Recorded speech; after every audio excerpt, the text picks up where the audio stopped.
carriers like Enterprise. August 20th, 1942. 3 Japanese carriers steamed toward the Solomons. 2 of them, Shokaku and Zuikaku, are the largest carriers in the Japanese Navy, veterans of Pearl Harbor. The 3rd, a lighter carrier named Ryujo, escorts Japanese troop transports heading for Guadalcanal.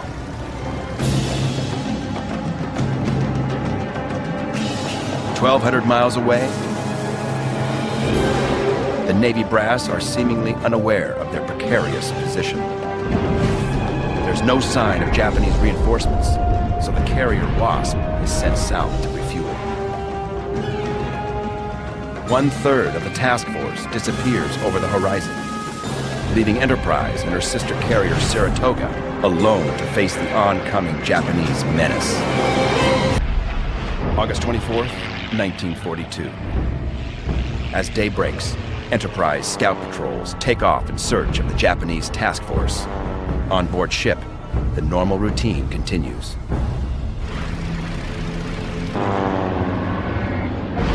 9:35 a.m. Enterprise scouts have found nothing, but an American PBY spots a tempting target. It is the light carrier Ryujo, protected only by the heavy cruiser Tone. The PBY radios back, and Enterprise bombers prepare for action.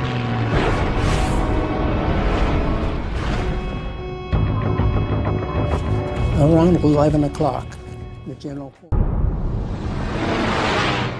At 12:39 p.m., 23 dive bombers take off to hit Ryujo. We knew that the Japs were there. Our patrol planes, the PBYs, had spotted them. And our planes were sent out to find them. Ed Anderson is aboard a Dauntless as it first makes contact. As we got to the end of our segment of the search, we did see 2 heavy cruisers and a whole bunch of destroyers. So my pilot got some altitude, and we made a run on one of the cruisers and dropped his bomb up alongside the rear end of the ship. They were shooting at us and we were shooting at them. But we got through, I don't know how.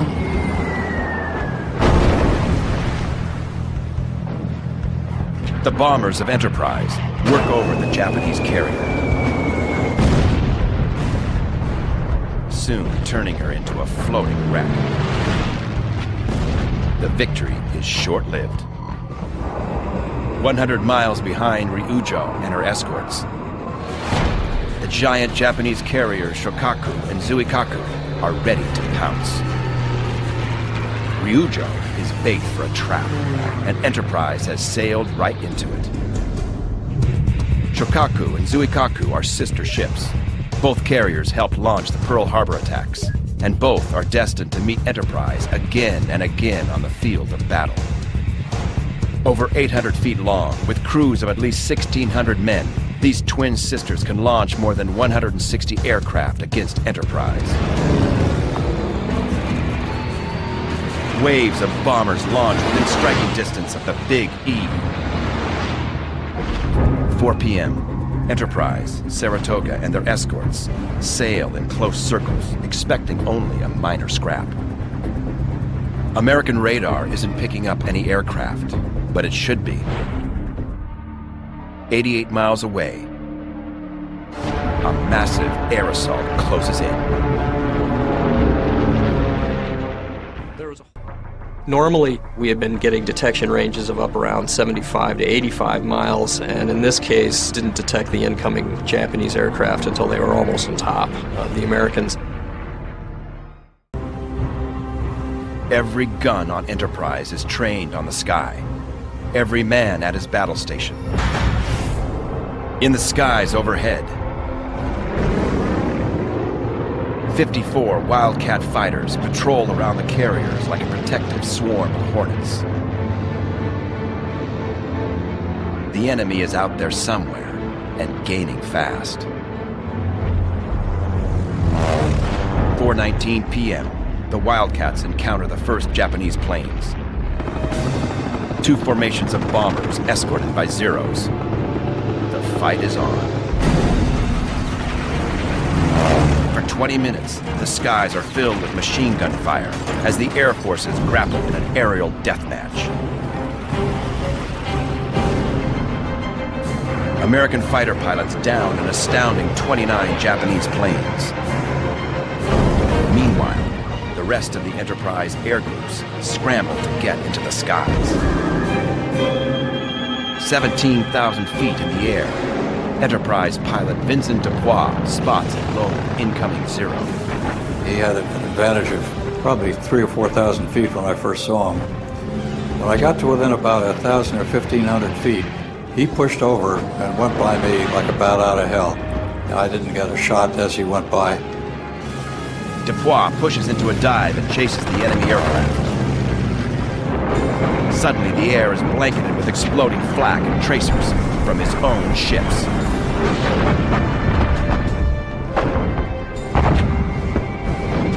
I looked down and here was his battleship below me, and of course they were doing their best to knock him down, and probably me. They were shooting at him and I was getting the benefit of it.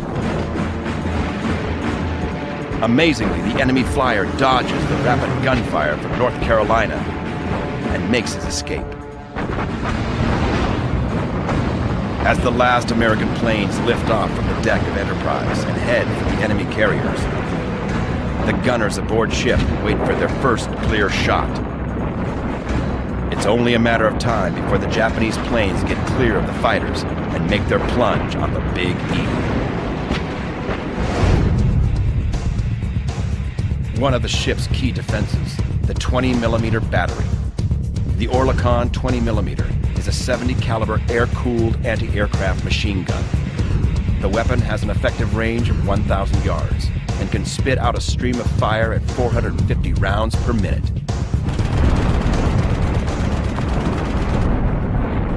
Manning the port side 20mm gallery are Marines Joe Shinka and Frank Graves. Platoon Sergeant Joe Shinka was a character aboard ship, always giving us young sergeants a bad time. Joe always chomping a cigar when he could get them. But on the 24th of August, Joe spotted dive bombers. Shinka spots sunlight gleaming off the wings of an enemy Val. He doesn't wait for orders. He opens fire. The rest of the ship's guns blaze, just as 30 dive bombers plunge out of the skies. On the flight deck, Roy Blood and his friend, Charlie Mason, stare in disbelief. We watched this first dive bomber coming straight down, and when we saw this little black object drop away from the plane, we knew it was a bomb. I said, Charlie, let's get the hell out of here. And boom, that's when it started. First bomb is a near miss. Enterprise erupts with gunfire as every battery spews lead. Directly behind Enterprise waits 45,000-ton battleship North Carolina, ready to blast the enemy to hell. We knew it was a fairly good strike. Enterprise was their target. They were paying more attention to the Enterprise than the rest of us. Battleship North Carolina explodes with anti-aircraft fire. The earth-shattering eruption takes the entire fleet by surprise. And the Enterprise asked us if we were on fire because we were firing so many guns at the planes. Back on Enterprise, her 5-inch gun crews hammer out a barrage at the incoming planes. Enterprise's first defensive weapon, her 8 5-inch 38 caliber dual-purpose guns, are the best in World War II. With a team of the Big E's gunners behind them, they can lob 15 5-inch explosive shells per minute at a maximum range of 18,200 yards. But firepower comes at a cost. There is almost no protection for the gunners, who stand out in the open. And a gruesome death. The ship is shaking and roaring with noise, vibration. That's when the fear comes. It's not the fear so much of dying, it's the fear that god-awful noise must mean something is coming at us. As unrelenting gunfire rattles the Enterprise, the ship takes evasive action, bobbing and weaving like a prize fighter on the choppy seas. Basically, there's no place to go. The dive bombers were aiming right for the middle of that flight deck.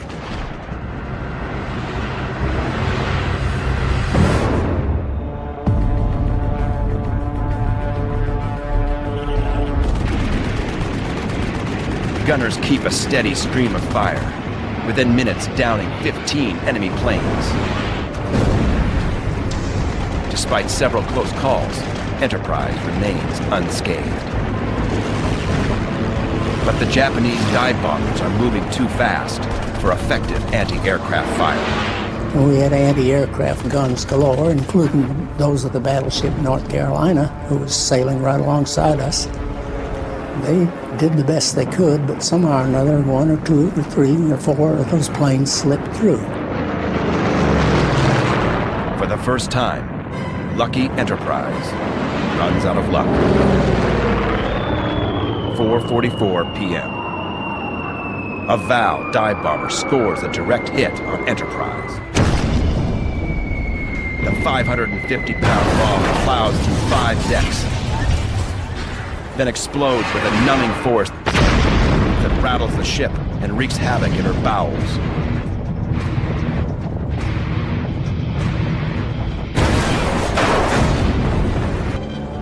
The devastation is just beginning. 30 seconds later, a Val scores another direct hit, 15 feet from the first one. The explosion detonates the powder bags in the 5-inch gun tubs, and a massive ball of fire plumes over the ship.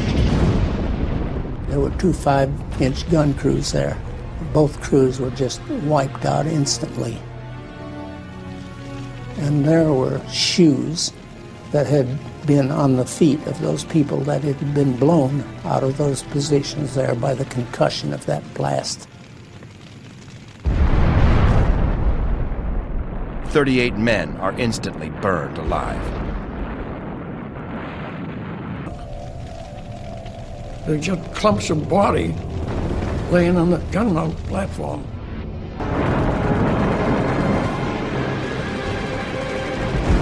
As Enterprise trails smoke and flame, her damage control crews leap into action through the now listing carrier to control the fires. During all of this, every gun on deck continues to spew out flak.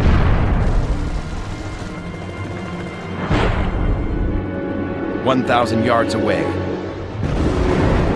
USS North Carolina blasts planes out of the sky with a deadly barrage. We have 10 5-inch guns going off at the same time. We were firing so fast that they burned the paint off the barrels. Can't remember how many rounds we fired, but it was a lot. 400, 500 rounds we fired in that 7 minutes. But 2 minutes after the second bomb hits, another enemy dives. I'd been standing out on the port wing of the bridge, and I saw this plane coming down from out of nowhere. And about that time, whoom! A third bomb, 500 pounds of enemy hell, nails Enterprise just forward of the number 2 elevator. The blast punches a 10-foot hole in the flight deck and knocks out the elevator platform. We went down and set the ship on fire, broke down the steering mechanism. Up on the bridge, Captain Arthur Davis orders a full left rudder, but the helmsman cannot get the rudder to answer. The bomb has hit the steering mechanism. Enterprise is careening out of control. Now, the entire task force must turn in circles around Enterprise to keep from ramming into her. We were going round and round in circles.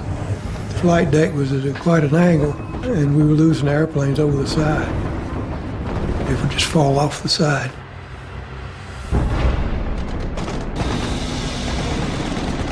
Enterprise turns in hopeless circles and nearly collides with the destroyer. USS Enterprise is aflame.